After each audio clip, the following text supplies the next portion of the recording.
네, 여러분 안녕하십니까. 박재웅입니다. 보수의 시선에서 현안을 살펴보는 화요일의 더 락호룸을 시작하겠습니다. 자, 오늘도 조갑제TV의 조갑제 대표님 어서 오십시오. 네, 안녕하세요. 그리고 신지호 전 의원도 함께합니다. 어서 오세요. 네, 안녕하세요. 자, 6.3 지방선거 약 120일 앞으로 다가왔습니다. 하지만 이 국민의힘 제1야당의 상황 어렵죠. 한동훈 전 대표에 대한 제명 이후에 상황도 악화되고 있는데 어제 국민의힘 의원총회가 있었습니다. 한 4시간 정도 진행이 됐는데 아수라장이었다.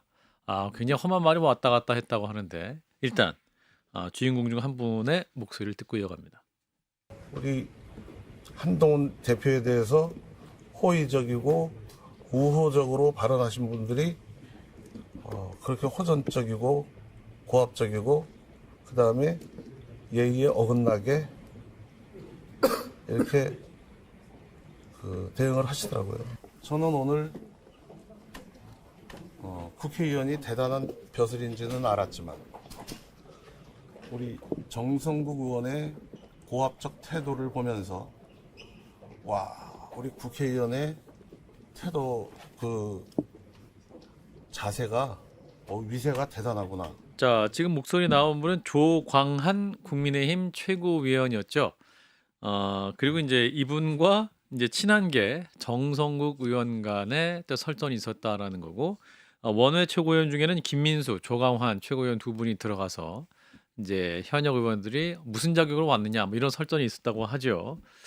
근데 발언 중에 이제 야 임마 너 나와 나왔다 어쩔래 뭐 이렇게 얘기가 났다는데 이 품격이 있는 조 대표님 굉장히 싫어할 워딩인 것 같습니다. 어떠셨는지? 어제 국민의힘 의원총회가 바로 예, 한국 보수에서 일어나고 있는 것의 축소판이거든요. 예, 그러니까 부정선거 음모론자들 윤어게인 세력이 끼이는 조직은 어제처럼 일이 생기죠. 그러니까 법을 안 지키고 또 무례하니까 예, 또 무지하니까 또 뭐 이래 되면은 이야기가 안 되고 결국 분열이 되고요. 예, 부정선거 음모론자들이야말로 한국에서는 공산주의 이후에 최대의 국가 분열 요인이거든요. 예, 거짓말, 선동, 버티기 그게 이제 드디어 국민힘을 덮쳐가지고 4분 오열을 시키고 있는 것 같지만은 저기서 책임자는 장동혁 대표입니다. 그러니까 거기에 한동훈 대표를 끌어들이면 안 돼요. 그걸 저는 양비론으로 가면 안 된다고 봅니다. 예. 이 모든 사단의 책임은 가만히 있으면서 민주당과 이재명과 열심히 싸우고 있는 한동훈 전 대표를 사실을 조작해가지고 거의 불법적인 방법으로 몰아낸 데서부터 시작되었으니까 예, 요거는 장동혁 때 한동훈이 아니라 윤석열 세력 때 대한민국 그리고 헌법을 존중하는 세력 때 헌법을 부정하는 세력 거짓말하는 사람과 진실을 지키겠다는 사람의 대결이라고 저는 그런 생각합니다. 예. 신지호 의원님도 소식 들으셨을 텐데. 네, 근데 이게 이제 문제의 원인이요. 예. 제가 봤을 때는 송원석 원내대표에게 있다라고 봅니다. 그러니까 그런가요? 이게 의원총회는 당연히 의원들로만 원내만, 예. 예, 그 맞는데 아주 예외적인 경우에 의원총회의 의장인 원내대표가 소속 의원들에게 양해를 구하고 이러이러한 사람은 이번 의총에는 꼭 필요하니까 모시도록 하겠습니다. 이렇게 사전 정지 작업을 하고 모셔요. 예, 그런데 이 조광한 지명직 최고위원, 김민수 최고위원 이 두 사람은 의총 멤버가 아닌데 예, 송원석 원내대표가 의원들 사전 양해 구하지 않고 일방적으로 데리고 온 거예요. 근데 이게 처음이 아닙니다. 아. 지난번 의총 때는 예, 그 윤어게인 앞장서는 원내 당협위원장 중에 이상규라고 하는 사람이 있어요. 예. 그 사람을 데리고 왔어요. 그러니까 이거는 송원석의 홍위병 정치다. 그러니까 원내 의원들 중에서 한동훈 대표 징계가 정당했고 이제는 그런 시끄러운 거 그만 접고 뭐 좀 선거를 향해서 나가자. 사실상 장동혁의 마음을 대변해 줄 수 있는 홍위병이 필요한데 예. 원내는 그렇게 용기 있게 나설 사람이 딱히 없으니까 원외에서 이런 사람들 끌고 와갖고 스피커 역할을 시키는 겁니다. 예. 그리고 이게 처음이 아니고 어제 두 번째예요. 그러니까 당연히 의원들 사이에서는 문제 제기가 갈 수밖에 없는 거죠. 거기에 대해서 이 조광한 최고위원이 최고위원. 막말을 해댄 거죠. 야 임마 너 나와. 이거는 원래 이게 정치에서 이런 말 통용되지 않지 않습니까? 이 정도 상황이면 그렇죠. 특히나 사실은 같은 단끼리 예. 참 뭐랄까. 근데 이제 이래서 이제 장동혁 대표에 대한 이제 재신임을 묻는다. 뭐 이런 얘기가 이제 나오고 있는데 장동혁 대표 이런 입장을 얘기했습니다. 경찰 수사에서 징계가 잘못된 것이다라는 사실이 밝혀지면 정치적 책임을 지겠다라고 했고 내일 이제 교섭단체 대표 연설을 할 예정인데 그 연설 이후에 거취에 대한 구체적인 입장을 표명하겠다라는 취지도 있었는데 자, 이 발언은 왜 했을까요? 저거는 일종의 논리적으로는 자폭선언인데 자폭선언 왜냐하면은 윤리위가 쉽게 이야기해서 정치적 사형 선고를 한 거 아닙니까? 그죠? 그리고 장동혁 대표가 최고위원회를 열어가지고 그걸 확정했으니까 사형 집행을 한 거예요. 예.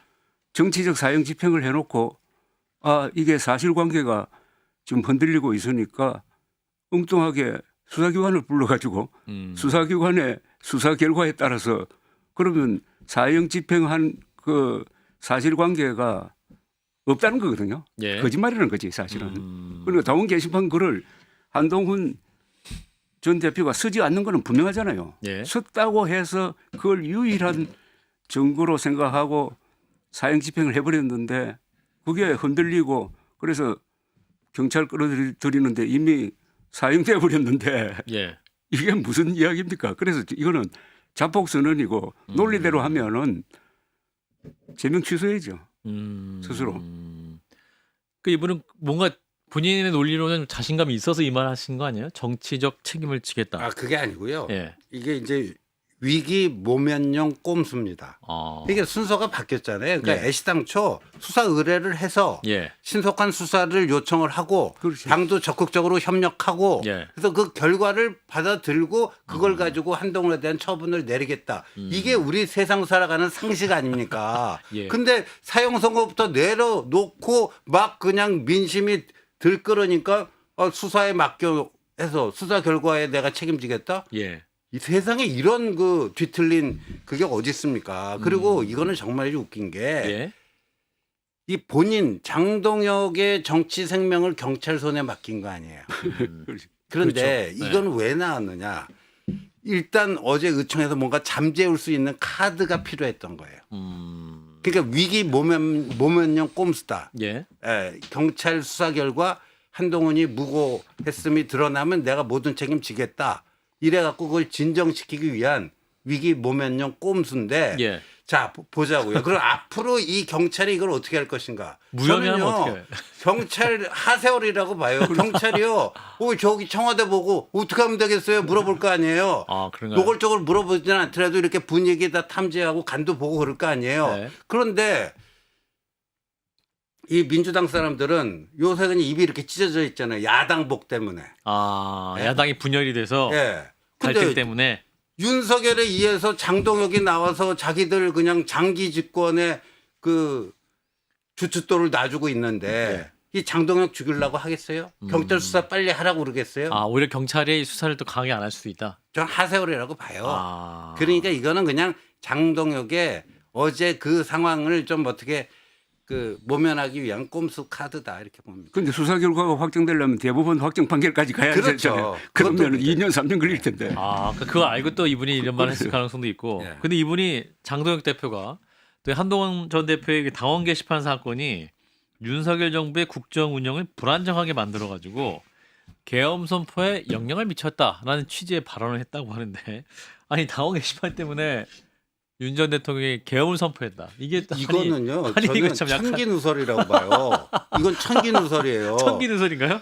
우리 조갑재 대표님께서 예. 윤석열의 12.3 계엄은 망상 계엄이었다 하는 표현을 제일 먼저 쓰셨는데 네네네. 이거야말로 그게 망상 무슨- 계엄이었음을 장동혁의 입으로 맞아요. 자백한 거예요. 아하. 그러니까 반국가 세력을 일거에 척결하기 위해서 비상계엄을 선포한다였는데 그거 이 아니다. 당원 게시판 내가 겉으로는 그렇게 얘기했지만 속으로는 이런 거였어. 아니 참 예. 조 대표님. 아니 당원 게시판이 군대를 동원해 가지고 우리 역사상 최초로 국회와 선관위를 점거하는 비상계엄의 유력한 원인이었다라고 자백을 했으니까 예. 제가 제의 이제 이론이 망상적 발작적 계엄 그리고 저 병정놀이 하듯이 하는 그 예. 논리를 확정시켜 주는 건데 예. 그런데 어제 이분이 한 이야기를 쭉 늘어놓고 보면은 이게 연결성이 없어요. 그러니까 논리성이 완전히 무너졌고 예. 그래서 장동혁 대표가 윤석열을 굉장히 닮아가고 있는 것 같아요. 아하. 가장 비슷한 사람이 윤석열과 장동혁 두 사람의 말입니다. 그러니까 아무런 논리적 그게 연결이 없고 예. 그런데 둘 다 혹시 그 술 좋아하는 거 아니에요? 둘 다 굉장히 애주갑니다. 그렇죠. 예. 예. 장동 대표도 만취할 많이 때까지 좋아한다고 예. 그러더라고요. 예. 뭔가 네. 이게 공통점이 있는 것 같고 그리고 좀 허무한 생각도 들고요. 예. 그런데 이걸 문제는 국민의힘 당원들이 지켜보면서 야 이래서는 안 된다 하는 문제의식을 느낄까 하는 데 대해서는 제가 좀 의문이에요. 12월 3일 계엄 있고 나서요. 이틀 후에 한동훈 대표 당 중진들이 용산 대통령실로 찾아가서 예. 한 몇 분인지 모르겠는데 윤한 만났죠. 독대가 이루어집니다. 맞아요, 그 자리에서 한동훈이 윤석열에게 묻습니다. 네. 왜 저를 체포 명단에 넣으셨어요? 근데 윤의 대답은 난 몰라. 거기서 누가 실무진이 잘못했나 보네. 그런데 그 원인을 장동혁이 어제 발설을 한 거예요. 진짜 예, 그러니까 한동훈이 왜 느닷없이 체포 명단에 들어갔는가? 그 배경 설명을 어제 장동혁이다 한 거라니까요. 네. 아 이게 좀 놀랍습니다. 이 당원 게시판이 이렇게 중요한 문제였음을 다시 한번 새롭게 알게 되는데 이런 가운데 이제 장동혁 대표의 이제 재신임 문제 이 문제에 대해서 이제 사퇴해야 된다는 목소리도 있습니다만 이제 친한계인 우재준 최고위원은 지금으로서는 일단은 반대한다. 좀 보자라는 거고 약 2주 후에 2월 19일이죠. 윤 전 대통령의 내란 재판 1심 이제 판사 선고가 있게 되면 지도부 존립 근거에 흔들릴 수 있는 상황이 올 것이다. 이렇게 말을 하고 있거든요. 만약에 그러면 그때 1심에서 이제 한덕수 전 총리 그 이상의 형이 나오게 되면 정말 존립의 근거 가지고 흔들릴 수 있을 것이냐 아니면 가만히 있을 것이냐. 조 대표님?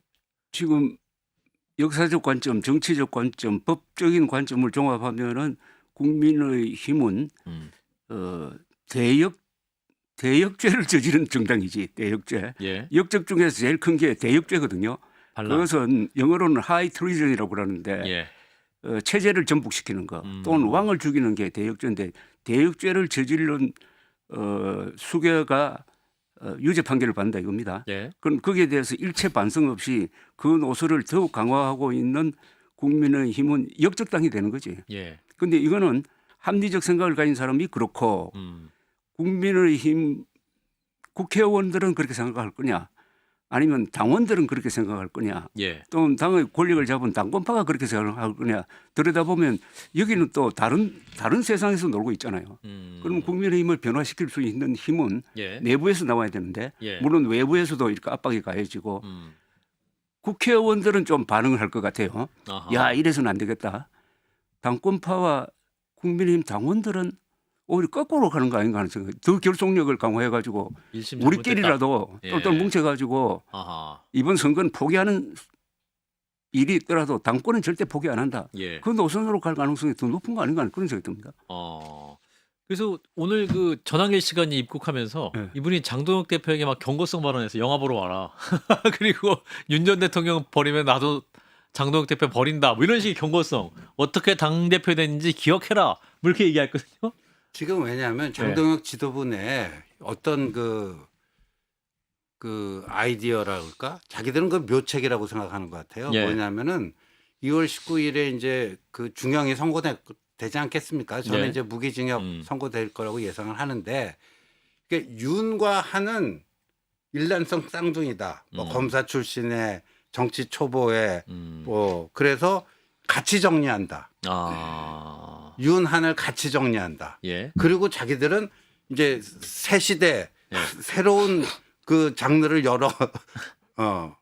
새로운 장을 열어간다. 예, 이런 식의 어떤 뭘 가지고 하려는데 예. 만약에 그렇게 하면 전환길 씨 같은 사람은 가만히 안 있죠. 예. 그리고 그걸 누가 믿어줍니까? 엊그제까지 윤 어게인하고 불과 몇 달 전에 장동혁이 마이크 잡고 네. 이 자유민주주의를 지키기 위한 그 비상계엄은 자유민주주의를 지키기 위한 시대적 명령이었다. 하나님의 계획이었다. 이렇게 얘기하던 사람이 어느 날 갑자기 이렇게 한다고 그걸 누가 믿어줍니까? 예. 근데 저는 이제 2월 19일에 무기징역 선고가 나오면 민주당이 예. 이제 정성호 법무부 장관 움직여서 위헌정당 심판 그 청구를 하게 할 것 같습니다. 아 그런가요? 예, 그래서 그게 이제 지방선거 전략이 되는 내란당이다. 거예요. 내란당이다. 어차피 저쪽 당은 거기다 표 찍어주면 저 사람들 당선되더라도 다 무효다. 내란당으로 위헌정당으로 해산되니까 다 당신이 저 2번 당 이직하면 그건 다 사표 죽을 사자 사표가 된다.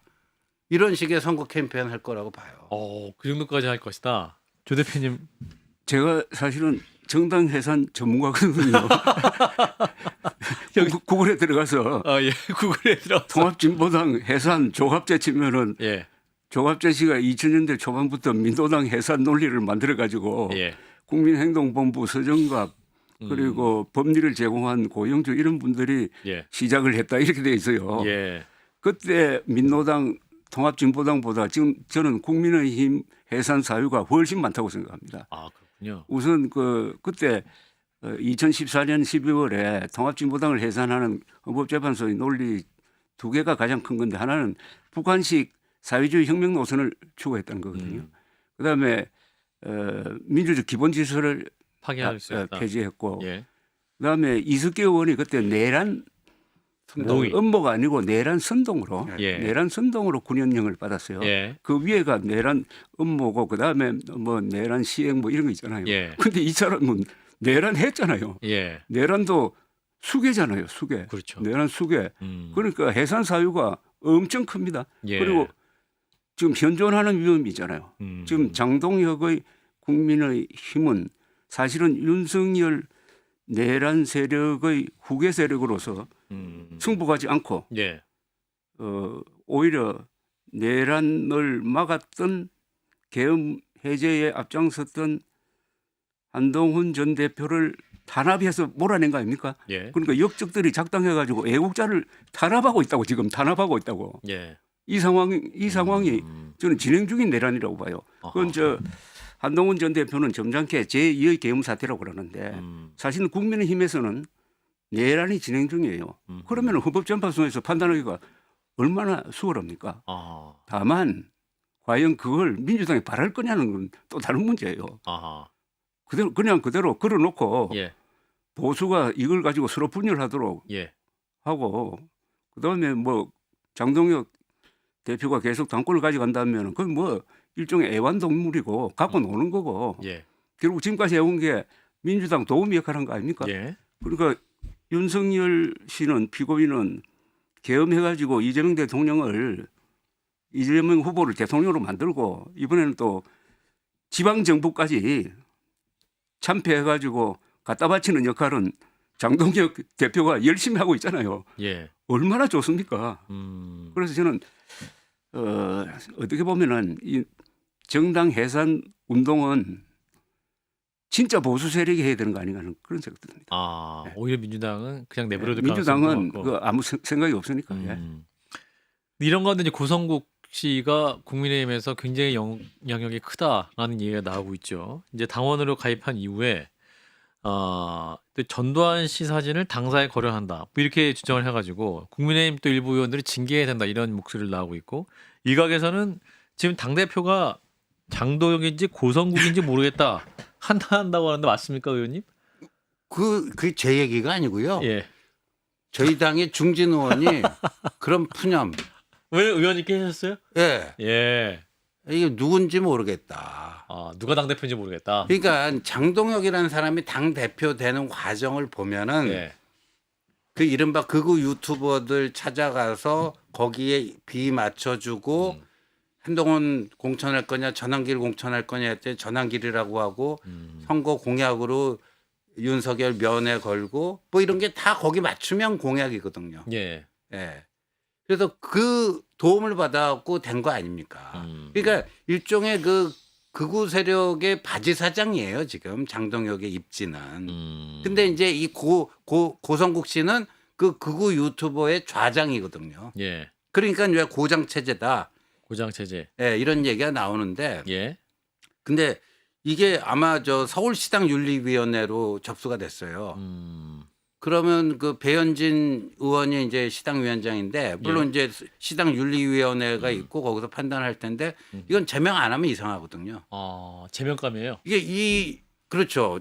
전두환 전 대통령을 뭐 민주화의 기수인 것처럼 평화적 민주화의 결절점을 만든 역사적 결절점을 만든 사람이라는 둥. 뭐 그리고 얼마 전에는 또 서부지법 그 폭동 있잖아요. 예. 그걸 미워하는 발언을 했어요. 예. 이런 게 앞으로 몇 번 더 계속해서 일어나고 더 큰 규모로 일어나면 이재명 정권 절단 날 거다. 그러니까 사실상 폭동을 부추기는 듯한 아하. 이런 발언까지 한 게 있거든요. 예. 근데 이 사람을 만약에 서울시장에서 제명하게 되면은 그 극우 쪽 사람들이 가만히 있겠어요?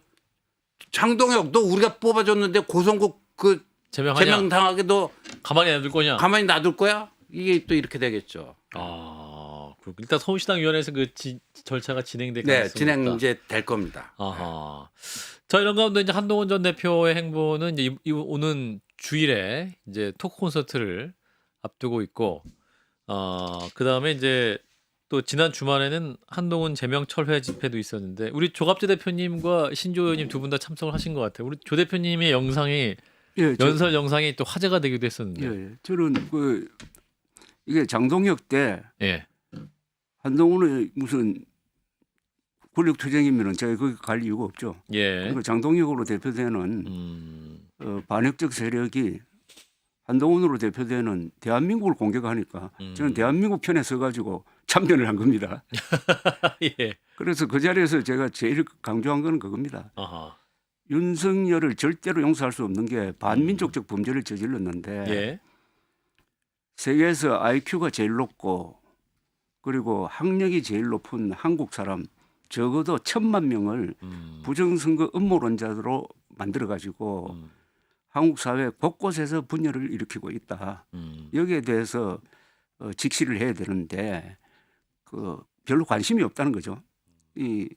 그래서 부정선거 음모론자와 정말 진정으로 싸웠던 사람이 한 5명밖에 안 된다. 저도 그 안에 포함됩니다만 이래서는 안 된다. 뭐 그런 이야기고 플라톤은 이런 이야기 했잖아요. 정치에 무관심한 사람들이 받는 벌이 있다. 그것은 자기보다 못한 사람의 지배를 받는 거다. 예컨대 고모나 전모 같은 사람의 지배를 받는 거. 예. 그래서 행동을 촉구했습니다. 예. 모이기만 하지 말고 모이기만 하지 말고 구체적인 행동을 해가지고. 예컨대 이호선이라는 뭐 이상한 이름을 가진 그분이 지금 국민의힘 법대 교수로서 어떻게 학생들을 가르칠 수 있느냐. 이것 하나 바로잡지 못하면은 이런 데서 행사 계속하다가는 힘이 빠진다. 뭐 이런 이야기했어요. 움직여라. 자, 우리 의원님도. 네.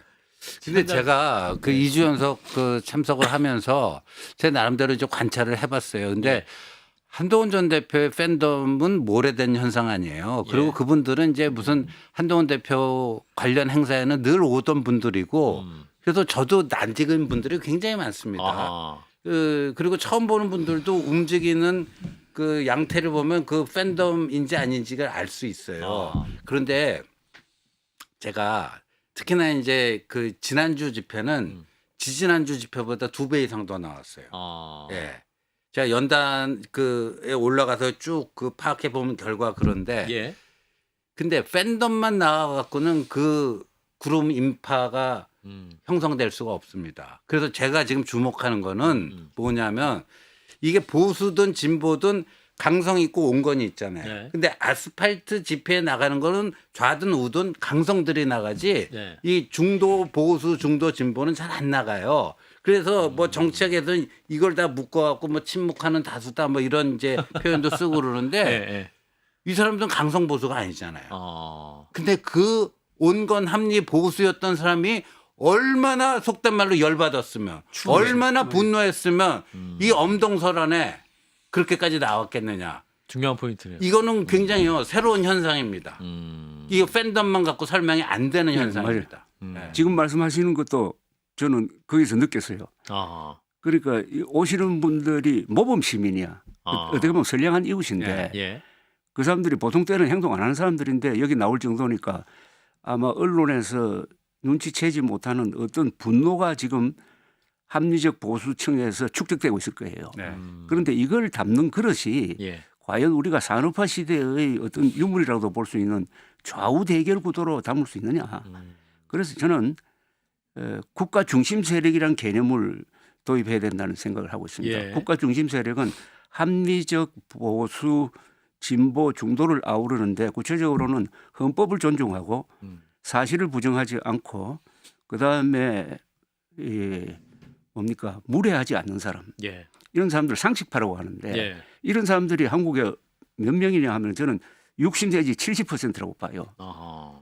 보수 단계를 해봤자 28%입니다. 예. 그러나 국가 중심 세력으로 모으면은 그게 60, 70이 되고 이 세력이 중심이 돼가지고 극좌 극우를 젖히고 정치의 중원을 차지하는 이런 저는 어떤 화두를 생각하고 있어요. 그러면 이 용어가 중요하니까 예. 국가 중심 세력, 바이털 센터, 역동적인 사이런트 모조리티가 아니고 예. 뭐 그런 이야기를 요새 하고 다닙니다. 저는. 예, 예. 자, 그래서 이제 2월 8일 다가오는 주일에 이제 한동훈 전 대표의 톡 콘서트가 있습니다. 아, 매진됐죠? 11,000명인가요? 네. 저희가? 자, 의원님도 가실 텐데 예, 저도 관계자니까 가야죠. 관계자니까 가실 텐데 관계자. 어떤 프로그램이 있습니까, 근데? 아, 그냥 뭐 지난번 그 일산 킨텍스 때 했던 것보다도 조금 더 준비를 뭐 많이 하고 있는 것 같아요. 아, 그래요. 예, 뭐 공연도 좀 공연도 있고. 준비하고. 그런데 이 한동훈 대표가 얘기할 수 있는 거는 오히려 조금 약간 제약이 되는 게 있습니다. 왜냐하면 아. 한동훈 대표가 6월 3일 지방선거와 동시에 실시되는 국회의원 보궐선거에 나갈 가능성이 있기 때문에 아. 그 정해진 바는 없지만 나갈 수도 있고 안 나갈 수도 있는데 만약에 나가게 된다면 2월 8일 이 콘서트에도 했던 발언이 아. 경우에 따라서는 사전 선거 운동으로 이 선거법상 저촉되는 일이 발생할 수도 있거든요. 아하. 그래서 대본이 필요하겠네요. 예, 예. 그래서 아니 뭐 한동훈 대표는 뭐 대본 없이도 할 수 있는데 아, 충분히. 알겠습니다. 근데 네. 이게 진짜 보수 운동. 아. 예, 진짜 보수를 내가 앞으로 어떻게 만들어 나가겠다. 예. 이런 데에 좀 초점을 맞춰서 아. 이야기가 진행되지 않겠는가. 그러니까 이게 좀 또 3등급으로 이렇게 티켓값도 있고 또 이제 이게 유료기 때문에 일각에서 또 이게 이제 정치 모금 행위로 또 오인받을 수 있다. 우려를 하시는 분도 있어요. 그러니까 걱정하시는 분도 있거든요. 그런 분 다 검토를 하면서 이제 다 진행하고 그렇죠. 그러니까 예. 이거는 우리나라 정치자금법이 전 세계에서 제일 까다롭습니다. 그러니까 이거는 여기서 남은 돈을 갖고 가도 정치자금법 위반이고요. 그러니까요. 예. 모자란 돈을 자기 돈으로 메꿔도 정치자금법 위반입니다. 아, 모자는 갚아도 예. 아. 모자란 걸 자기 돈으로 메꿔도 정치자금법 위반. 그 기부행위가 되는 그러네요. 겁니다. 선물한 거니까. 예. 아. 굉장히 살얼음판 걷듯이 좀 할 그렇죠. 가능성이 많네요. 아, 그러면은 한동훈 전 대표가 지난주든 2주 전이든 그 현장에 안 간 것도 선거법 위반 소지 발언이 있을 수도 있는 상황이 있으니까 조심한 그러기도 측면도 하고 이게 이제 그 지지자들의 뭐 아래로부터의 자발적 집회인데 예. 당사자인 본인이 가는 게 조금 좀 그렇겠다는 판단을 내린 것 같습니다. 알겠습니다. 자, 이런 가운데 이제 국민의힘에서는 그 조정훈 의원이 인재영입위원장을 맡으면서 이제 지방선거 총력전을 하겠다라는 거고 지금 이제 청년을 키워드로 해가지고 이제 지방선거를 대비하겠다. 그리고 고성국 씨에 대해서는 특별 당원이다라고 조정훈 의원이 표현을 했거든요. 이거 어떻게 봐야 되는지 조 대표님부터 말씀 주시죠. 저는 이미 정동혁 대표 극우 세력의 예, 행태는 이제 우리 국민들이 다 알게 된 거예요. 예, 그분들이 스스로 자신을 폭로한 겁니다. 음, 그러니까 아주 쉽게 앉아서 이제 알게 됐는데 거기서 인재를 영입한다면은 그 사람들하고 같은 과에 속하는 사람들을 영입하는 수밖에 없을 것이고 그렇죠. 그다음에 다른 사람들은 가고 싶은 사람도 갈 마음이 없어질 것 같아요. 그래서 인재 영업 자체가 저는 불가능하다고 보는데 예, 젊은 사람 내세우는 건 그건 뻔하잖아요. 지금 20대 30대 초반이 상당히 반중화되어 있습니다. 예. 그리고 여기에 부정성 음모론 믿는 사람이 꽤 많아요. 예. 그리고 이 사람들하고 비슷한 결을 가진 사람이 70대예요. 20대, 70대가 부정성 음모론 그리고 윤석열을 매개로 해가지고 서로 통하고 있습니다. 그쪽에서 사람들 좀 많이 모아가지고 예. 겉으로는 청년당원 중심의 뭐 당을 만들겠다는 건데 그게 뭐 홍위병 만들겠다는 건데 예. 저는 오세훈 서울시장이 그날 한동훈 제명 발표되고 나서 아주 강경한 이야기를 했는데 머리에 남는 말이 홍위병들을 위해서 한동훈을 제물로 바쳤다는 취지의 이야기를 하더라고. 홍위병을 위해서 예. 거구 홍위병을 위해서 딱 거구도 아닙니까? 예. 그리고 지금 이렇게 이야기하잖아요. 한동훈 제명을 계기로 해가지고 외연 확장을 하겠다. 이게 말로서 성립이 됩니까? 한동훈 제명을 계기로 해가지고 예. 외연 확장을 하겠다. 한동훈을 포용함으로써 외연 확장을 해야 되겠다고 하는데 한동훈을 제명하는 걸 계기로 해가지고 지금 외연 확장해가지고 중도 사람들 많이 끌어들이겠다는 건데 이게 저는 전부 다 안 된다고 봐요. 그리고 이미 논리 파탄이 된 게 예. 뭐 중도는 허구다, 중도 없다, 중도 타령하다가 판판이 선거 깨진다. 이 얘기를 줄구장창하던 사람이 조정훈 의원을 인재영임 위원장으로 발표하고 그 인선 사유에 대해서 중도 외연 확장력 그 적합한 인물이 이 사람이다. 완전 논리 파탄이고요. 예. 그리고 극우 유튜버 고성국 씨를 특별 당원이라고 상찬을 한 사람이고. 예. 그러니까 이런 코미디가 어디 있어요. 예, 그런데 지금 제가 좀 이렇게 은밀하게 취재를 해보니까 은밀하게 예, 취재했어요. 이게 아주 은밀하게 했어요. 당 지도부의 그 나름대로 자기들 비책이라고 생각하는 게 뭐냐면 예. 청년 우선 공천 예, 뭐 이런 그- 컨셉을 예. 가지고요. 근데 청년. 그때의 청년이라는 게 이 민심의 중앙값 정도에 있는 20대면 20대 그런 청년이 아니고 아. 예를 들면 윤석열 김건희 부부가 한남동 관저에서 나와서 서초동 아크로비스토로 가던 날 꽃다발 줬던 분들. 윤석열 지지자 중에 그 나이 많은 분들은 근처에 접근도 못했고 예. 자유대학회하고 20대 30대 예. 과잠 입었던 예, 분들. 과잠 그 멤버들 예. 그런 사람들을 이제 그 받겠다는 거예요. 그래서 얼마 전에 고성국 씨가 예. 그런 2030들 모아갖고 음. 무슨 자유청년 권리대회 같은 것도 열고 그러더라고요. 그게 이제 인재 영입이 될 거예요. 아. 그래서 청년 우선 공천 뭐 이래갖고. 그분들 그러면 지방선거인데 어디에 예? 넣죠? 그러니까 되게 이제 청년이라면 이제 청년을 국회에 진입한다 이런 논리가 가능할 것 같긴 한데. 그래서 그거를 뭐냐면 예. 당선 가능한 데 있잖아요. 예. 영남 예. 뭐 이런 쪽으로 전략 공천하는. 근데 뭐 그 과정에서 오디션 프로그램 같은 거 좀 가동하고. 그럼 약간 예. 붐업을 할 예, 그렇죠. 그런 예. 것이다. 예. 자, 아무튼 국민의힘 상황 짚어봤고요. 일단 2월 19일을 기점으로 해서 뭔가 큰 변화가 있을 것 같다라는 것을 좀 정리를 해보겠습니다. 자, 민주당도 어렵습니다. 예, 민주당도 최고위원회의가 굉장히 살벌한 상태에 진행이 됐는데 정청래 대표 바로 옆에 앉았던 이현주 최고위원이 2인자, 3인자의 반란이다. 대권 욕망이 있다. 비판을 쏟아냈습니다. 영상을 일단 보겠습니다. 고대 로마에서는 2인자, 3인자들에 의한 반란이 빈번했습니다. 최근 상황을 보면 고대 로마가 생각납니다. 하늘 아래 두 개의 태양은 있을 수 없다는 것이 진리입니다.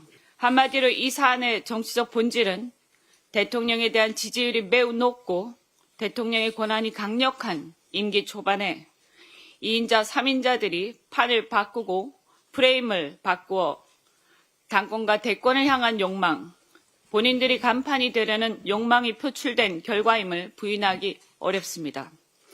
즉 조기 합당은 민주당의 주류교체 시도이자 이재명의 민주당을 정청래 조국의 민주당으로 전환하려는 시도라고 보입니다. 예, 자 이현주 최고위원의 발언인데요. 전 여기서 욕망이라는 단어, 이게 또 상대를 나쁘게 보면 이 꿈이 또 욕망이 되는구나. 대권은 꿈이잖아요. 대권을 향한 비전이 될 수 있는데 이게 이제 비판을 위해서는 욕망이 될 수밖에 없는 것이고 태양이 두 개는 안 된다 이게 있는데 최근에 그 박근혜가 아니고 윤석열 전 대통령 관련 다큐멘터리 김건희 씨 관련 얘기하면서 보고서를 영부인에게 줘야 된다. 왜냐 그랬더니 태양이 두 개잖아요. 뭐 이런 얘기가 나왔었는데 갑자기 민주당도 태양이 두 개일 수 없다 이런 얘기가 나오면서 자 일단 조국혁신당과 합당 과정에서 큰 파장이 일고 있습니다. 이 과정 어떻게 보고 계시는지 조 대표님. 저는 우선 이현주 최고위원. 의원의 그 말이 예. 아주 딱 떨어지네요. 무슨 저 로마 이야기를 열심히 읽었는지 예. 아주 저 지금 현실을 로마인 이야기. 정확하게 아주 직격탄을 날렸는데 예. 근데 또 그때 보니까 두 사람 만나가지고 뭐 오차는 신나서- 함께했다. 예. 예. 저게 난 민주당의 장점이라고 봅니다. 아 그런 저렇게 하면서도 예. 풀어요. 대화의 끈을 놓지 않고 서로 대화하면서 싸우는 거 있잖아요. 예, 예, 안 예. 만나고 싸우면은 윤석열처럼 되는데 아하. 대화하면서 싸우는 프로 정치 집단 아닙니까? 민주당과 국힘의 가장 큰 차이는 그 저쪽은 정치 경력이 운동권 출신들이 많으니까 대학 때부터 시작하면 아마 몇십 년 됐고 여기는 그 관료 출신 뭐 이런 사람들이 예, 예. 좀 심한 이야기하면 식민지 관료형 그런 멘탈리티로 예. 하는 그 차이가 느껴졌는데 저는 결국 뭐 조국 혁신당과의 이 선거 전의 이 통합은 선거에 도움이 안 될 것 같아요.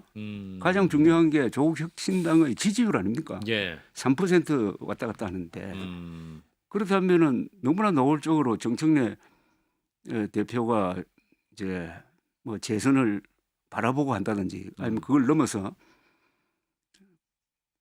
국회의원 공천 그 넘어서 대권까지 바라보는 그런 포석으로 무리하게 한다는 게 이제 많이 알려졌으므로 선거에도 영향이 없고 당내에서 상당히 격한 지금 반발을 부르고 있는데 예.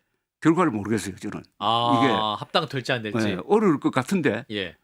이성적으로 이야기하면 어려울 것 같은데 그게 또 될 수도 있을지 모르겠다. 예, 그러니까 어. 거기서 이제 어떤 조금 어려운 상황이 있을 것 같은데 하여튼 파탄으로는 안 갈 것 같아. 아 그래요. 저쪽은 일단 이게 밖으로 드러나는 상황은 굉장히 크게 싸우고 있고 하지만 또 바닥에 흐르고 있는 당원들의 기준은 어떨지 모르겠다는 말씀이신 것 같아요.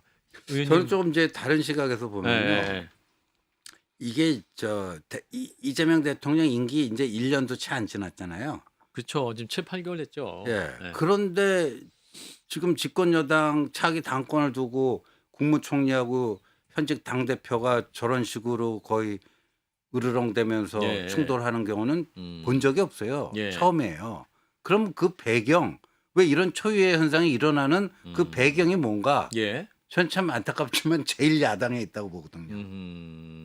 국민의힘이 형편 없으니까. 예. 예. 예. 그러니까 우리가 이렇게 집안 싸움하면 특히 우리 국민들은 싸움 중에서도 제일 싫어하는 게 집안 싸움이거든요. 예. 집안 싸움하면 싫어하고 점수 깎여요. 음. 그거 모르면 바보죠. 예. 근데 우리가 집안 싸움에서 점수 깎이더라도 쟤들한테는 무조건 이겨. 예. 그렇죠. 너무 예. 못하니까 예. 상대가. 그러니까 그런 여유가 이런 싸움을 조기 촉발시킨 측면이 있다. 예. 그러니까 이 국민의힘의 형편 없음이 이 집권 여당의 내부 파워 게임을 더 격화시키는 그런 게 되고 있고 그렇다면 이 집권 여당 내 이런 그 분란을 딱 멈추게 하기 위해서는 제1야당이 제대로 바로 서야 됩니다. 아, 국민의힘이 잘하는 수밖에 없다. 네. 아, 그렇군요. 자, 그래 또 아까 말씀하신 대로 이렇게 막 싸웠는데 정청래 대표랑 이현주 최고위원이 또 바로 점심 같이 먹었어요. 그러니까 저는 그래서 대단하다 이분들도. 야, 정치는 정말 놀랍구나. 그리고 이 정치를 하려면 모든 걸 뛰어넘는 그런 생각도 해야 되는구나 싶고 또 저녁에는 황명선 최고위원과 소주 회동을 했다고 하는데 자, 또 문정복 최고위원에게 또 톤다운을 부탁했다라고 하는데 그럼 정청래 대표가 뭐랄까요? 그래도 이렇게 어려운 당 내분 갈등을 그래도 수습하는 내공을 좀 보여주는 게 아닌가 싶기도 한데요. 그런 쪽에 보이대요. 예. 저는 그분하고는 2003년부터 악연이 있어가지고 아, 그러신가요? 열심히 이렇게 관찰하는 아, 입장인데 아, 예, 예.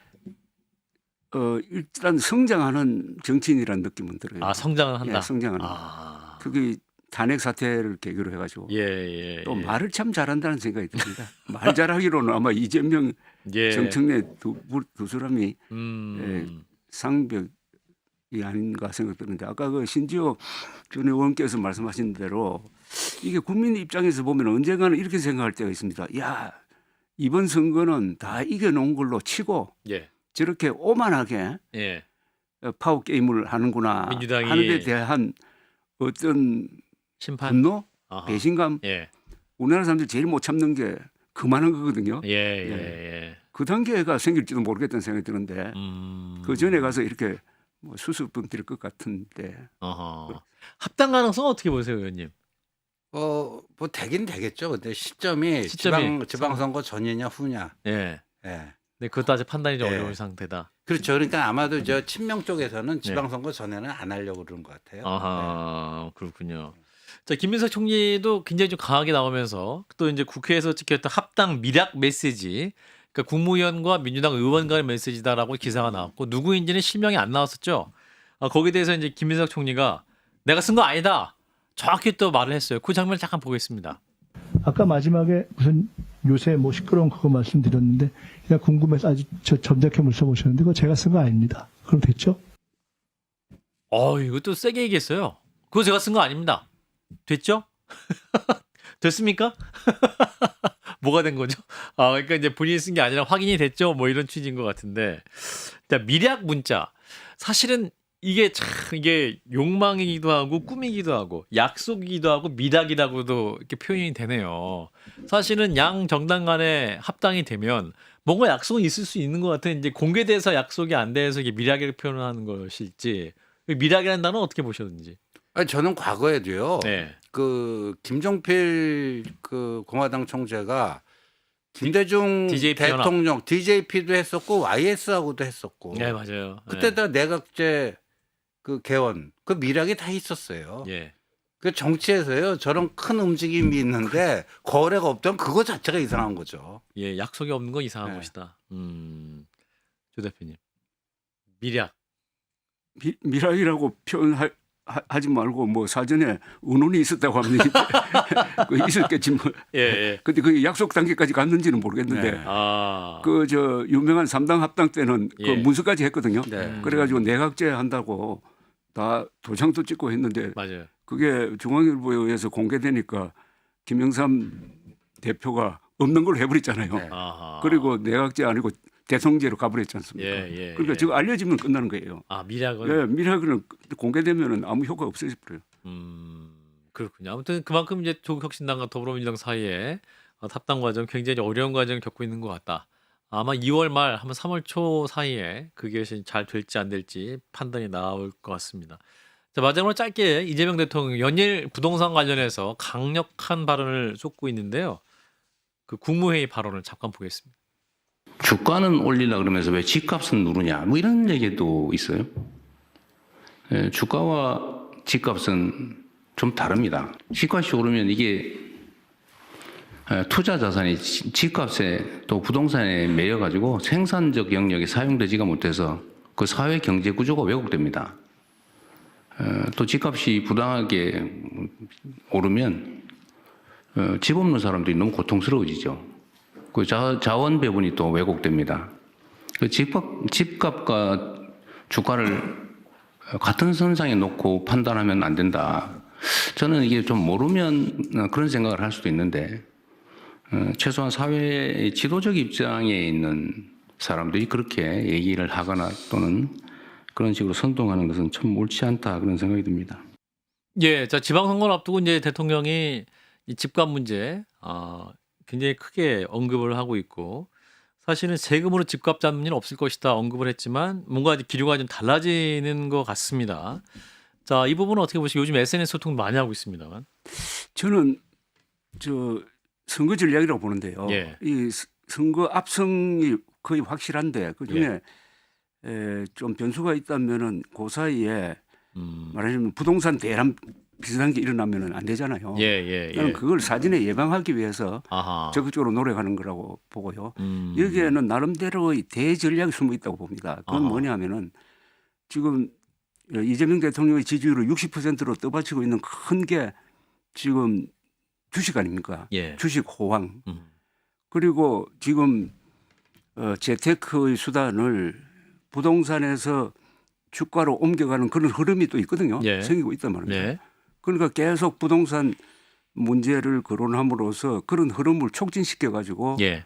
그게 또 정치적 지지로 이어질 수 있도록. 이어질 수 있도록 만드는 그런 게임을 하고 있다고 생각하고 예.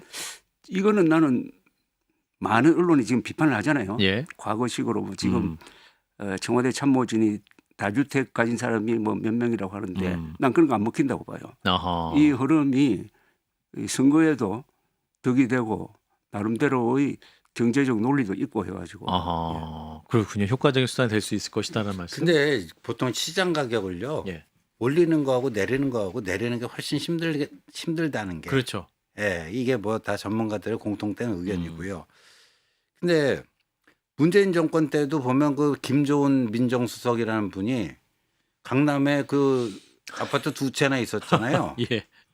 민정수석직을 그걸 버리면서 아파트 두 채 지켰잖아요, 그분이. 근데 지금 보니까 장관 이 정부 이재명 정권 장관 수석의 25% 정도가 다주택 보유자였더라고요. 예. 그럼 거기서부터 솔선수범을 해야 되는데 과연 그분들이 대통령 뜻에 따라서 그렇게 할지. 예. 예. 아무튼 이게 부동산 문제는 워낙 또 휘발성이 강하고 역대 정부가 또 이 문제를 정책적으로 해결하려고 했을 때 성공한 사례가 그렇게 드물었기 때문에 과연 그 지방선거 전에 어떻게 마무리될 것이냐 이 부분도 중요한 관전 포인트가 될 것 같은데 자 일단 대통령은 던졌다 하는 점까지 짚고 오늘을 마무리하겠습니다. 자 오늘도 더 락커로 함께해 주신 조갑재 대표님 신지호 전 의원님 두 분 고맙습니다. 네, 고맙습니다.